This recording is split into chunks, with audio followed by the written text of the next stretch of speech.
Fala galera, beleza? Então passando aqui hoje para a gente trocar aquela ideia sobre a última enquete, né?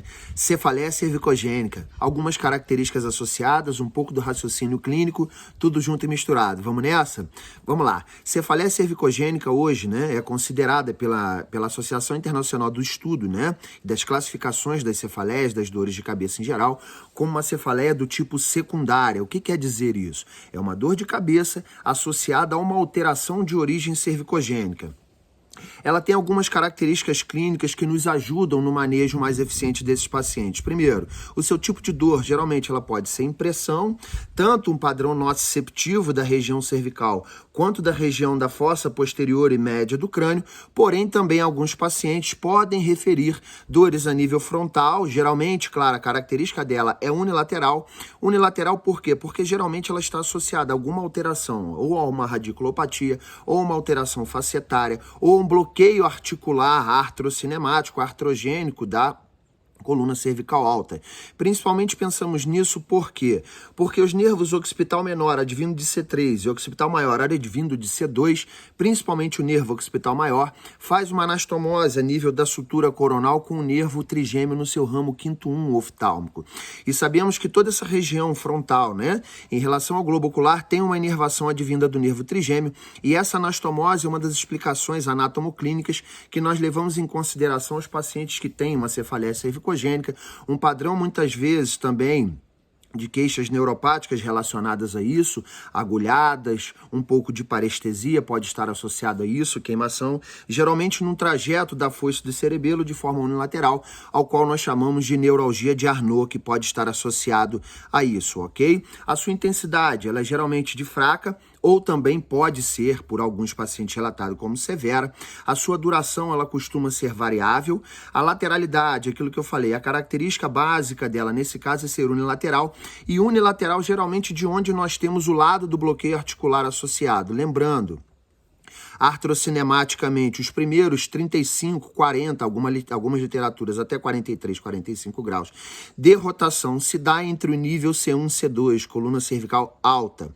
O teste preditivo clínico que nós temos hoje de maior sensibilidade e especificidade chama-se Flex Rotation Test. O que é isso?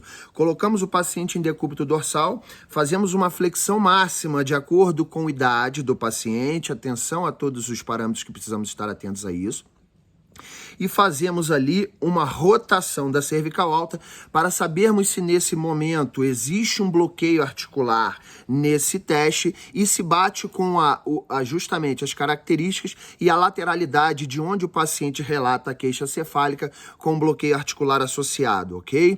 Algumas coisas nesse quesito cervicogênico precisamos ficar atentos, principalmente as red flags ou bandeiras vermelhas, porque sabemos de toda a importância, né, no quesito anatômico, neurofisiológico, autonômico, núcleo trigêmeo espinal, ponte miodural e uma patologia que eu acho que é muito importante, que eu peguei essa semana no consultório, que a gente precisa ficar muito atento a qualquer tipo de paciente, principalmente pacientes mais idosos, que começam a referir queixas cefálicas. Precisamos primeiro descartar as bandeiras vermelhas, que é a famosa síndrome de Eagle. O que é isso, né? Se dá pelo alongamento do ligamento estiloide, né? É uma calcificação do ligamento estiloióideo, tá? Do processo estiloide do osso temporal, geralmente por uma calcificação. Podem-se ter outras causas associadas a isso. Então, esse é um diagnóstico diferencial que precisamos ficar atentos, porque é uma bandeira vermelha para fazermos técnicas manipulativas, tá certo? De alta intensidade, ao qual nós podemos termos aí e precisamos ter muita atenção nesse quesito, justamente porque temos ligação com o ligamento estilomandibular, o ligamento estiloióide, o músculo estiloióide, o músculo estilofaríngeo, o músculo estiloglosso. E nada mais, nada menos, essa região tem uma relação direta com a passagem dos ramos da artéria carótida interna e da artéria carótida externa, que passam por essa região. Então, o componente neurovascular dessa região é muito importante e precisamos estar atentos a isso, principalmente para as técnicas e o manejo que vamos eleger para esse tipo de paciente, tá ok? Geralmente a sua localização é variável, muitas vezes o paciente pode apresentar um padrão nociceptivo de dor local, que aparece geralmente aos movimentos, principalmente de inclinação e rotação, aos quais o paciente tem um bloqueio articular associado a isso. tá certo? A aura, ela não está presente, sabemos que as auras geralmente estão presentes nos migranosos, na enxaqueca, né?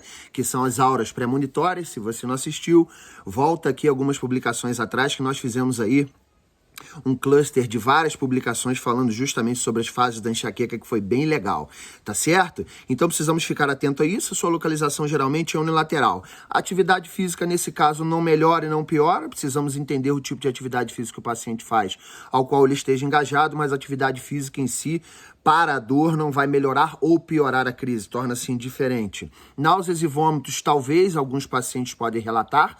Odinofagia, quer dizer dor ao engolir, alguns pacientes que têm cefaleia cervicogênica e podem estar associadas a essa calcificação do ligamento estiloide, né? Que seria a síndrome de Eagle, pode estar relacionada a isso, tá? Otalgia, cefaleia também, vestibulopatias, precisamos ficar atentos. Pacientes que começam a referir muitas queixas de tontura e instabilidade, justamente por quê? Por causa da passagem da artéria vertebral pelos processos, né, intertransversários das vértebras cervicais. Então, até processos em relação ao processo, patologias em relação ao processo não se forme, né? Que é a própria oncoartrose, nós também precisamos ficar atentos, porque elas podem causar síndrome vértebro-basilares associados a isso. E essa cefaleia, principalmente em região de fossa posterior do crânio, fossa média associada à otalgia, né? Vestibulopatias associadas, queixas de tontura e instabilidade, nós precisamos ficar atentos. Náusea, vômitos, talvez alguns podem relatar, porque sabemos que o vago também, a esse nível, divide informações interoceptivas no núcleo trigêmino espinal.